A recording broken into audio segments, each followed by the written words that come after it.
Hello, everyone.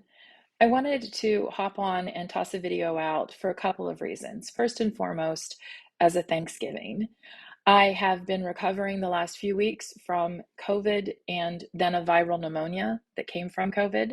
And so I thank you so much for your care, your compassion, your prayers, your cards of get well, your caring phone calls to me and making me feel still connected into the community in those wonderful ways. Thank you. They have really meant a lot and meant a lot to the healing process. I also wanted to first, if you didn't know, I've still been at work. I just haven't been able to be at work around people. And we are living in this time, in this space where we have this blessing of online, hybrid, Zoom technology. And there are times when we use it as a real blessing and gift. So I have not been disconnected to the work of the cooperative or to the work of Salem and this emerging new community that you're forming. I just haven't been in the office or able to participate on Sunday mornings and expose folks and myself to larger groups. That will change this coming week. I am happy to report I am on the mend, and I look forward to seeing you first in the office throughout next week and then on Sundays after that. Pastor Karen will be with you for just one more Sunday as I finish up my antibiotics and get better. I wanted to tell you all, however, a little bit more detailed information about where you are as a community together in the merger process. The merger process transition period is going to be led and is being led primarily by Pastor Richard Jorgensen and Deacon Marcia Roscoe of the Synod. Your joint councils have met twice now, once the last week of December, and then again just this past Tuesday, a couple of nights ago, to start this work of framing out what a joint, combined, merged congregation is going to look like. It's not that they're going to have all of the answers, but what we want to do is to name what ministries, what cultural ways of being church are vital and important to each congregation.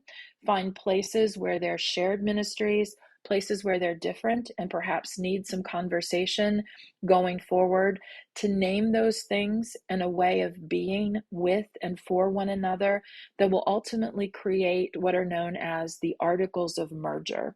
Once those articles of merger are together, once we understand how this is going to be the roadmap and the framework by which we are going to live together into blending our families together, which of course is going to take much more time than 6 weeks or 8 weeks. It could be an entire lifetime of figuring that out and learning and growing for and with one another. But to get those articles of merger together that say, here's how we understand how we're going to do this, what we're going to elevate, and make sure that we prioritize together for each other. Once those are created and your joint councils start framing that out, first, once they're created, then your joint council will call for two votes, one from Salem and one from St. James. The vote from Salem will be to receive St. James into a merged relationship. The vote from St. James will be to merge with Salem in relationship. They'll happen at the very same time. How do we get there? How do we get to that moment? Your council met on Tuesday, as I said, with Pastor Richard and Deacon Marcia.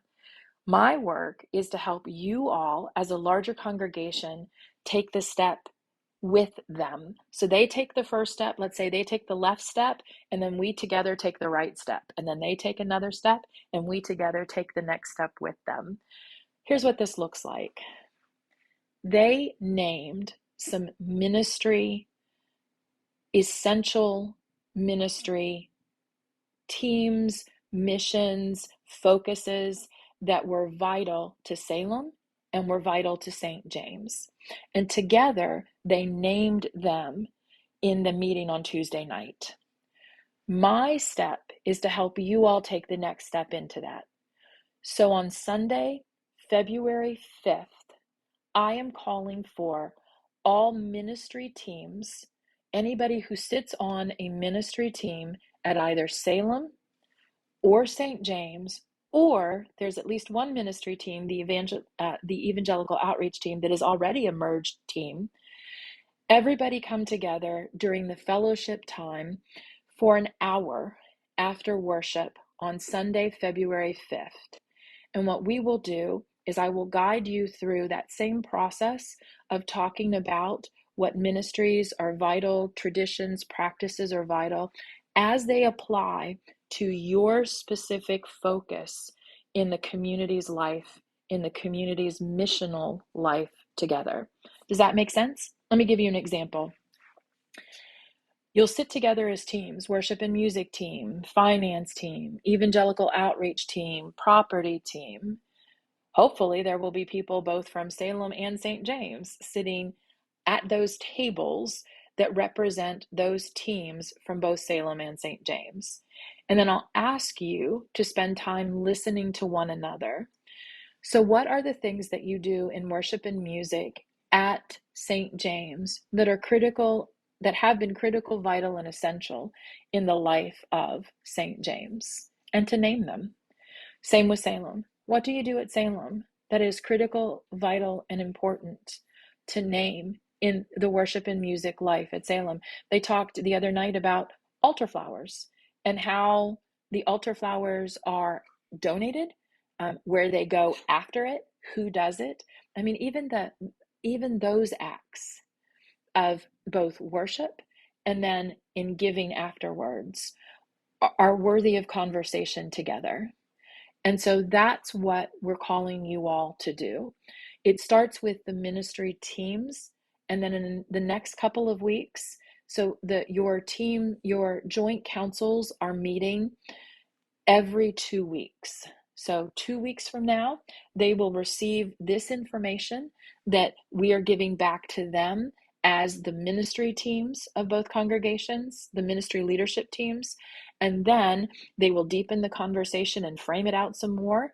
I will be in those meetings with them listening, and then I will come back to you as a merged community or as an emerging community, and I will say, okay, here's our next step together, until we widen that circle such that I'm calling for, and it's going to happen quickly. And if it feels like, particularly for Salem, like you've just been shot out of a cannon and suddenly nothing has happened and now everything is, I understand that.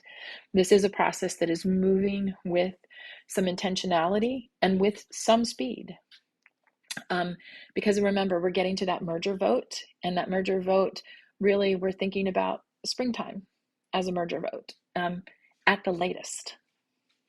So the more we can give and invite people to be a part of the process, the more I think you will feel confident that the Spirit will have worked on you so that you know how the community desires to vote, to receive, and to merge. That's our work together. If you have any questions, I'll be back in the office this coming week to answer them. You can shoot me an email. I will answer those when I'm around starting next Tuesday, or you can call me up and have some conversation. Talk to any of your council people, St. James and Salem, and they will be able to help flesh this out for you as well. It's an exciting time to be the church together, but it also is a time when we're called to really kind of roll up our sleeves and dig in and get vulnerable and honest, and do a little work together with some consistency and with some speed, and really get excited. I hope that you get excited about the emerging thing that God has already seen for you and with you, and that we're on that path. To know that you're on that path seeking God's outcome is really exciting. Blessings to you. By the way, the Saturday Evening Post, this is a 1968 cover of the Saturday Evening Post. It's one of my favorite pieces of art in my entire house because it is the Beatitudes. I call it happy. And that's the gospel text for this week. So I'll think about you this week as you're listening to God's world turning, tipping upside down, bending way of seeing the world through the lens of happy and blessedness. Be well. I'll see you soon.